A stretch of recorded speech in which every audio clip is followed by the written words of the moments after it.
యాండి ఏంటి? సాయిబాబా గుడి ఎక్కడో తెలుసా అండి? తెలుసు. ఎక్కడండి? చెప్పను. మీ ఫైల్స్ క్యాబిన్ లో పెట్టాను మేనేజర్ గారు. మీరు కొంచెం ఎక్కువ చేస్తున్నారు. కూర్చోండి పిఏ గారు. ఏంటయ్యా పేరు హైమవతి అని ఉంది, పిల్ల మాత్రం జామవతిలో ఉంది. ముందు ఎక్కడ పనిచేసావు? ముద్ర యాడ్ ఏజెన్సీలో. ముద్ర అంటే మంచి కంపెనీగా, ఎందుకు మానేశావు? నిద్రపోతున్నావు అని తీసారా? చైర్మన్ గారు పిలిచారని వచ్చాను. వాచ్మెన్ గారు వెళ్ళిపోమంటే వెళ్ళిపోతావా? ఇండియాలో మార్కెటింగ్ మేనేజర్, పేరు సుందర్. ఊరు బందరా? స్త్రీకి అందం ఎంతో అవసరం. ముందు కోటికి స్త్రీ అవసరం. నేను అసలు నా భార్య పెదాలు చూసే పెళ్లి చేసుకున్నాను. ఆవిడ మాత్రం ఈయన చూడకుండా చేసుకుని ఉంటుంది. ఈ పేరు వినని మనిషే ఉండడు. నేనున్నాగా.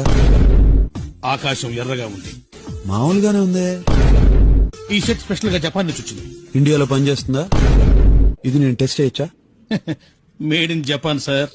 నా డౌట్ దీని మీద కాదు, మీ మీద. దీన్ని పెక్ అంటారు. ప్యారిస్ లో అందరూ ఇలాగే పలకరించుకుంటారు. ఎలా ఉంది కొత్త పలకరింపు? బాగుంది. మీరు మొహం కడుక్కుంటే ఇంకా బాగుండేది.